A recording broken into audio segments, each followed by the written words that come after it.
आज हम करेंगे salient features of British constitution. तो फर्स्ट फीचर है कि ये एक ओल्डेस्ट कॉन्स्टिट्यूशन है। इसकी हिस्ट्री जो है वो 16th सेंचुरी से स्टार्ट होती है और लगभग 1500 साल पुरानी हिस्ट्री है इस कॉन्स्टिट्यूशन की।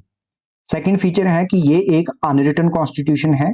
जैसे इंडिया का, अमेरिका का और रशिया का कॉन्स्टिट्यूशन जो है वो रिटन फॉर्म में हमें मिल जाता है, उस तरह से हमें यूके का कॉन्स्टिट्यूशन रिटन फॉर्म में हमें नहीं मिलता। और ये जो कॉन्स्टिट्यूशन है ये कन्वेंशंस पे पाया जाता है और कन्वेंशंस जो हैं वो अनरिटन फॉर्म में जो है हमें मिलती है। हालांकि ये कॉन्स्टिट्यूशन अनरिटन फॉर्म में कहा जाता है, मगर इसकी बहुत सारी जो प्रोविजंस हैं वो हमें चार्टर्स में, पिटीशंस में और पार्लियामेंट्री एक्ट की फॉर्म्स में मिलती हैं। तो हम ये भी कह सकते हैं कि जो ब्रिटिश कॉन्स्टिट्यूशन है वो पार्शियली रिटन पाया जाता है। तो थर्ड फीचर है कि it is an evolved constitution. Evolved constitution कौन सा होता है, ये मैं आपको ये ऐसे बताता हूं। जैसे इंडियन कॉन्स्टिट्यूशन है, इसको बनाने के लिए एक कॉन्स्टिट्यूएंट असेंबली बनाई गई थी और वेल थॉट प्लान था ये कि हम एक कॉन्स्टिट्यूशन बनाएंगे। मगर जो ब्रिटिश है उनके केस में ऐसा हुआ था कि उन्होंने कोई भी कॉन्स्टिट्यूएंट असेंबली इसके लिए नहीं बनाई थी। जो ब्रिटिश कॉन्स्टिट्यूशन है वो खुद ब खुद इवॉल्व होता है। इवॉल्व का मतलब होता है विकसित होना, उसका विकास होना। Okay, over a long period of time इस कॉन्स्टिट्यूशन का विकास हुआ है, हिस्टोरिकल एवोल्यूशन हुआ है। सो ये किसी भी एक पर्टिकुलर मोमेंट ऑफ टाइम पे नहीं बनाया गया जैसे कि इंडिया का कॉन्स्टिट्यूशन बनाया गया है, बल्कि एक over the long period of time जो है खुद ब खुद जो है ये एक इवॉल्व किया है। नेक्स्ट फीचर है कि ये एक फ्लेक्सिबल कॉन्स्टिट्यूशन है। ओके, इंडिया का कॉन्स्टिट्यूशन यहां पे मैं बता देता हूं, फ्लेक्सिबल और रिजिड दोनों है। अमेरिकन कॉन्स्टिट्यूशन जो है वो एक रिजिड कॉन्स्टिट्यूशन है, जहां हालांकि जो ब्रिटिश कॉन्स्टिट्यूशन है वो फ्लेक्सिबल कॉन्स्टिट्यूशन माना जाता है। ओके, फिफ्थ जो फीचर है इस ब्रिटिश कॉन्स्टिट्यूशन का वो ये है कि यहां पे पार्लियामेंट्री फॉर्म ऑफ गवर्नमेंट पाई जाती है। इंडिया में भी पार्लियामेंट्री फॉर्म ऑफ गवर्नमेंट पाई जाती है। अब पार्लियामेंट्री फॉर्म ऑफ गवर्नमेंट क्या होती है, इसके कुछ फीचर्स होते हैं। क्या क्या फीचर्स हैं, यहाँ पे नॉमिनल और रियल एग्जीक्यूटिव दोनों पाए जाते हैं और ऐसा ही इंडिया में भी होता है और ब्रिटेन में भी है। इंडिया में प्रेसिडेंट जो है वो नॉमिनल एग्जीक्यूटिव है और जो prime minister and his council of ministers हैं वो क्या है, वो रियल एग्जीक्यूटिव है। और इसी तरह से जो यूके है वहां पे किंग जो है वो नॉमिनल एग्जीक्यूटिव हेड है और जो प्राइम मिनिस्टर है वो वहां पे रियल एग्जीक्यूटिव हेड है। ओके, सेकंड फीचर है कि काउंसिल ऑफ मिनिस्टर्स जो होते हैं वो रियल एग्जीक्यूटिव होते हैं, जो मैंने अभी बताया आपको। सो थर्ड है कि लीडरशिप जो किसकी होती है, इसमें प्राइम मिनिस्टर की जो लीडरशिप होती है। ओके, और यहाँ पे क्लोज रिलेशनशिप होता है काउंसिल ऑफ मिनिस्टर्स में और पार्लियामेंट में। जो मेंबर्स काउंसिल ऑफ मिनिस्टर्स के होते हैं वही पार्लियामेंट के मेंबर्स भी होते हैं। ओके, नेक्स्ट फीचर की तरफ बढ़ते हैं। नेक्स्ट फीचर है कि यहाँ पे लिमिटेड एंड हेरिडिटरी मोनार्की पाई जाती है। हालांकि जो है सारी पावर्स जो हैं यहाँ पे किंग को दी गई हैं, सारा एडमिनिस्ट्रेशन जो है वो किंग के नाम पे चलाया जाता है, मगर जो सारी की सारी पावर एक्चुअली जो प्रैक्टिस की जाती हैं, जो एक्सरसाइज की जाती हैं, जो यूज की जाती हैं, वो कैबिनेट के द्वारा यूज की जाती हैं। ओके, सो जो भी काम, जो भी एडमिनिस्ट्रेटिव वर्क है, जो भी डिसीजंस जो गवर्नमेंट के लिए जाते हैं, उनके लिए कभी भी किंग या क्वीन को रिस्पॉन्सिबल नहीं माना जाता। उसके लिए जो है हमेशा जो है रियल एग्जीक्यूटिव जो है उसी को रिस्पॉन्सिबल ठहराया जाता है। ओके, उसके बाद है यहाँ पे सुप्रीमेसी ऑफ द पार्लियामेंट पाया जाता है। ये एक ऐसा फीचर है जिसके कुछ आगे फीचर्स होते हैं, जिसमें है कि पार्लियामेंट जो है वो हाईएस्ट लेजिस्लेटिव अथॉरिटी होती है। ओके, जिसमें कि हाईएस्ट लेजिस्लेटिव अथॉरिटी का मतलब है कि highest law making body. Okay, so it is parliament is a supreme law making power in UK. Okay, जो लॉ पार्लियामेंट बना सकती है उनको इवन सुप्रीम कोर्ट जो है वो जुडिशियल रिव्यू के थ्रू चेक भी नहीं कर सकती। Okay, there is no limit on the legislative power of the parliament. So parliament, मैंने अभी आपको बताया कि पार्लियामेंट जो है, पार्लियामेंट कोई भी कानून जो है वो रिवाइज कर सकती है, किसी भी कानून को बना सकती है, रिजेक्ट कर सकती है। ओके, और सुप्रीम कोर्ट के पास वहां पे जुडिशियल पावर जो है, जुडिशियल रिव्यू की जो पावर है वो भी नहीं है, और वो इसको जुडिशियल रिव्यू के थ्रू जो है चेक भी नहीं कर सकती और इसे नल एंड वॉइड जो है वो डिक्लेयर भी नहीं कर सकती। और यही पॉइंट है जो नेक्स्ट पॉइंट दिया गया है, तो judiciary can not declare unconstitutional the laws made by the parliament. Okay, so judicial review क्या होता है? जुडिशियल रिव्यू एक ऐसी पावर है जुडिशरी के पास जिसमें जुडिशरी लेजिस्लेचर द्वारा बनाए गए कानूनों को चेक करती है कि क्या वो कॉन्स्टिट्यूशन के अकॉर्डिंग है। अगर वो कॉन्स्टिट्यूशन के अकॉर्डिंगली नहीं पाए जाते तो उनको null and void means cancel कर दिया जाता है, रिजेक्ट कर दिया जाता है। ओके, उसके बाद जो पार्लियामेंट सुप्रीम है वो इससे भी पता चलता है कि no parliament can legally bind its successor और be bound by its predecessor. So means इसका मतलब ये है कि जो वहां की ब्रिटेन की पार्लियामेंट है वो ना तो अपने से पहले जो पार्लियामेंट थी वो किसी उस पार्लियामेंट द्वारा बनाए गए किसी भी कानून के द्वारा बाउंड करी जा सकती है, और ना ही जो है वो अपनी किसी आने वाली जो पार्लियामेंट है उसको किसी तरह का लॉ बनाकर बाउंड कर सकती है। ओके, उसके बाद काउंसिल ऑफ मिनिस्टर्स जो है is responsible before the parliament. ये इसी तरह से, क्योंकि इंडिया भी एक पार्लियामेंट्री फॉर्म ऑफ गवर्नमेंट है, तो ये पार्लियामेंट्री फॉर्म ऑफ गवर्नमेंट का भी फीचर है कि जो काउंसिल ऑफ मिनिस्टर्स हैं they are responsible, they are answerable, they are accountable before the parliament. Okay, उसके बाद हम नेक्स्ट फीचर की तरफ बढ़ते हैं। नेक्स्ट जो फीचर की तरफ बढ़ने से पहले यहाँ पे मैं एक चीज यहाँ पे बता देता हूँ कि क्या जो है ट्रूली हम कह सकते हैं कि जो पार्लियामेंट है वो सुप्रीम है। तो हम ये कहेंगे कि नो, ऐसा नहीं है, क्योंकि थ्योरी में हमें ये लिखा है, थ्योरी में हमें ये मिलता है कि जो ब्रिटिश पार्लियामेंट है, जो यूके की पार्लियामेंट है वो सुप्रीम है। मगर इन प्रैक्टिस एक्चुअल में अगर हम देखें तो पार्लियामेंट की वर्किंग के ऊपर बहुत तरह के जो है चेक्स जो है लगे हुए हैं। सबसे बड़ा चेक है उसके public opinion, rule of law. Okay, so public opinion के बाहर पार्लियामेंट जो जाकर कभी भी काम नहीं कर सकती। सो हम ये कहेंगे कि थ्योरी में ये पार्लियामेंट जो है सुप्रीम है, मगर प्रैक्टिस में ये सुप्रीम नहीं है। ओके, नेक्स्ट फीचर जो है दैट इज बाइकैमरल लेजिस्लेचर। सो यहाँ की जो पार्लियामेंट है वो बाइकैमरल है। दो वर्ड्स होते हैं स्टूडेंट्स, एक बाइकैमरल एक यूनिकैमरल। बाइकैमरल होता है जहां पे लेजिस्लेचर के टू हाउसेज होते हैं। ओके, जैसा कि इंडिया में है, जैसा कि ब्रिटेन में है। इंडिया में राज्यसभा है, लोकसभा है, और ब्रिटेन में क्या है? ब्रिटेन में हाउस ऑफ लॉर्ड्स है अपर हाउस, और house of Commons lower house है। सो दूसरा वर्ड होता है यूनिकैमरल। यूनिकैमरल में लेजिस्लेचर का सिर्फ एक ही हाउस होता है। ओके, सो याद रखना है यूनिकैमरल और बाइकैमरल। मगर जो यूके है वहां पे लेजिस्लेचर बाइकैमरल है। नेक्स्ट फीचर है यूनिटरी गवर्नमेंट। सो यहां पे मैं ये बता देता हूं कि इंडिया एक फेडरल कंट्री है, मगर जो यूके है वो एक यूनिटरी गवर्नमेंट है। ओके, सो यूनिटरी गवर्नमेंट क्या होती है? सबसे बड़ा जो इसका फीचर है यूनिटरी गवर्नमेंट का वो ये है कि यहाँ पे कोई भी जो डिस्ट्रीब्यूशन ऑफ पावर्स जो है स्टेट्स जो है और उसकी जो यूनिट्स हैं उसके बीच में नहीं होती। ओके, वो कहीं भी जो है इस तरह की डिवीजन ऑफ पावर्स जो है वो कहीं भी जो है दी नहीं होती। और ये इसी तरह से यूनिटरी गवर्नमेंट है कि उसकी जो कहीं भी जो है ये डिवीजन ऑफ पावर जो है वो यूके की कहीं भी दी गई नहीं है। मगर इंडिया की अगर हम बात करें, क्योंकि इंडिया जो है एक फेडरल कंट्री है, तो इंडिया में आप देखो कि 7th शेड्यूल जो है वो डिवीजन ऑफ पावर्स की बात करता है। आप वहां पे यूनियन लिस्ट है, स्टेट लिस्ट है, कॉन्करेंट लिस्ट है। ओके, और रेजिडियल पावर्स है। सो ये क्या है? ये डिवीजन ऑफ पावर्स है। ओके, सो जो यूके है वो एक यूनिटरी गवर्नमेंट है और इंडिया क्या है? एक फेडरल गवर्नमेंट है। उसके बाद नेक्स्ट फीचर की तरफ पहुंचते हैं। नेक्स्ट फीचर है कि provision of an independent supreme court. Students, पहले 2005 के पहले ब्रिटेन में इंडिपेंडेंट जो है सुप्रीम कोर्ट नहीं थी, मगर 2005 में एक कॉन्स्टिट्यूशनल रिफॉर्म्स हुए थे, वहां उसके बाद में वहां पे independent and separate supreme court जो है बनाई गई और एस्टेब्लिश की गई। मगर इसके पहले जो ग्रेट ब्रिटेन है वहां पे क्या होता था? वहां पे जो हाउस ऑफ लॉर्ड्स है वो एक हाईएस्ट कोर्ट के रूप में जो है वो बैठता था। और जब वो House of Lords as a highest court के रूप में जब बैठता था तो उस टाइम पे लॉर्ड चांसलर जो है उनका वो उसकी सारी कार्रवाई है उसकी जो है presiding as a presiding officer जो था वो लॉर्ड चांसलर उस टाइम पे होता था। ओके, तो इसका फीचर आपने ये ध्यान में रखना है कि provision of an independent supreme court is made now in the UK constitution. उसके बाद नेक्स्ट फीचर है that is rule of law.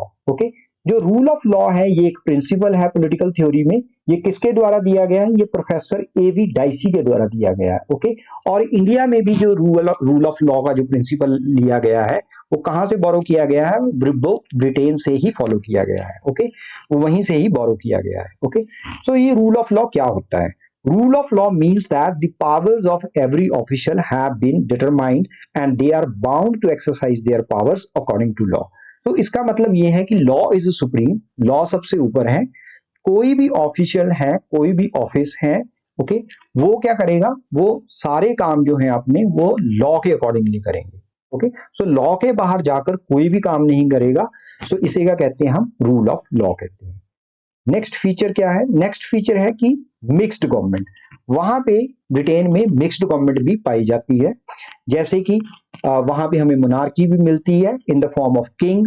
Okay, वहां पे किंग है, मोनार्की है वहां पे, और जो हाउस ऑफ लॉर्ड्स है वहां का जो अपर हाउस है वो एक एरिस्टोक्रेटिक हाउस है, जहां पे रॉयल फैमिलीज से जो है जो हेरिडिटरी बेसिस के ऊपर जो है वहां पे मेंबर्स जो है उसके नॉमिनेट होकर आते हैं।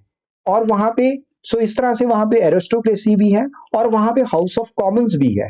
और हाउस ऑफ कॉमन्स क्या रिफ्लेक्ट करता है? हाउस ऑफ कॉमन्स जो है वो डेमोक्रेसी को रिफ्लेक्ट करता है, क्योंकि हाउस ऑफ कॉमन्स एक डायरेक्टली इलेक्टेड जो हाउस है वहां पे। सो इस तरह से वहां पे मिक्स्ड फॉर्म ऑफ गवर्नमेंट जो है वो पाई जाती है। देन नेक्स्ट फीचर है gap between theory and practice. So ये भी माना जाता है कि वहां पे, जैसे हमने ये पीछे भी हमने ये पॉइंट किया था कि वहां पे एक वाइडर डिफरेंस है जो पाया जाता है थ्योरी और प्रैक्टिस में।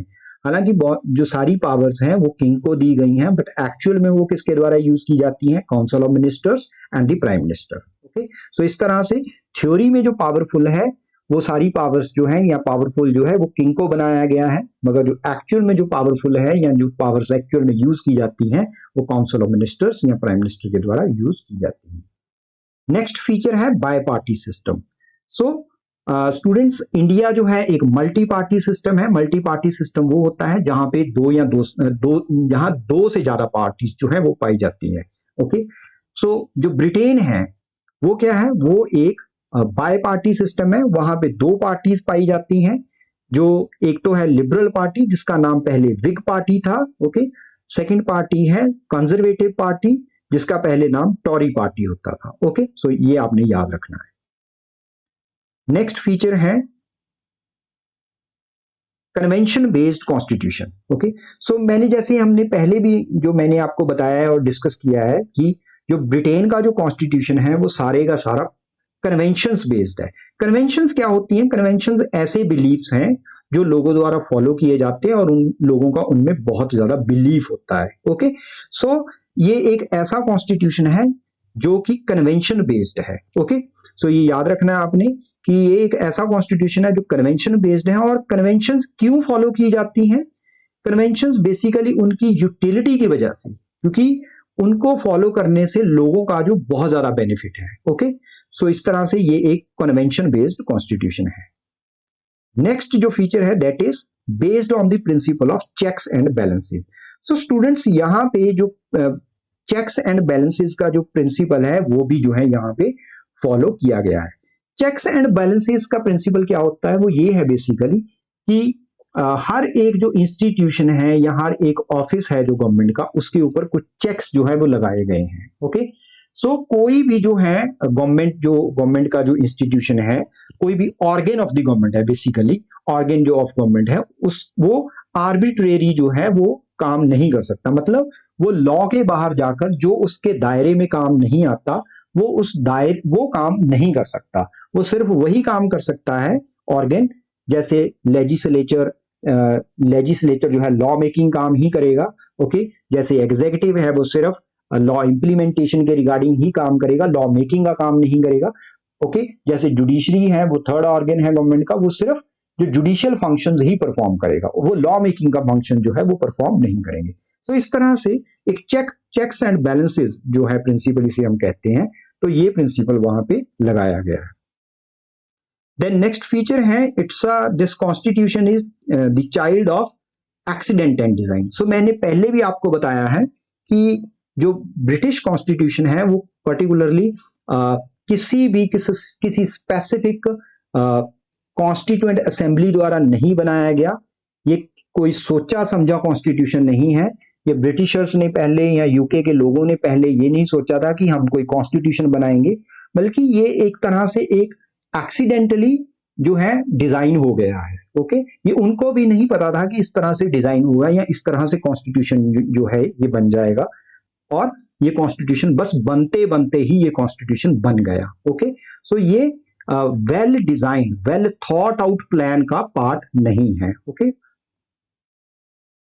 नेक्स्ट फीचर है separate parliament for Scotland and assembly for Wales. So इसमें स्टूडेंट्स आपने ये याद रखना है कि वहां पे जो स्कॉटलैंड, आपको पता है कि यूके का स्कॉटलैंड और वेल्स जो हैं वो भी जो है यूके का ही पार्ट है। तो वहां पे स्कॉटलैंड के लिए और जो वेल्स है उनके लिए जो है अलग से जो है एक रेफरेंडम करवाया गया था 1997 में, और उनके लिए जो है अलग से एक जो है असेंबली बनाई गई है।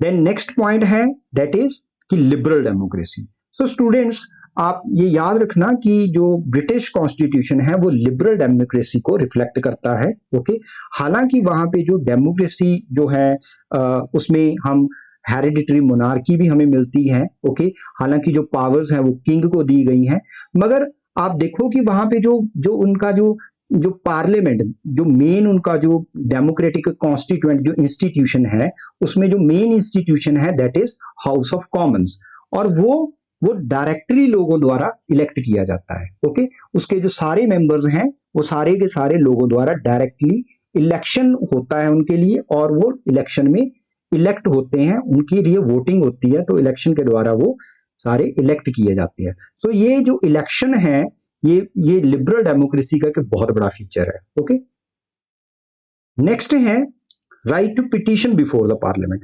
सो स्टूडेंट्स, इंडिया और बहुत सारी कंट्रीज के से अलग यूके में एक अलग फीचर पाया जाता है, वो ये है कि वहां पे अगर 1 लाख वोटर्स अगर पार्लियामेंट के सामने एक पिटीशन रखना चाहते हैं जो किसी ऐसे मुद्दे को लेकर हो सकती है जो कि पब्लिक इंपॉर्टेंस का मुद्दा है, और वो लोग चाहते हैं कि इस मुद्दे को पार्लियामेंट में उठाया जाना चाहिए और पार्लियामेंट में इसके ऊपर बहस होनी चाहिए।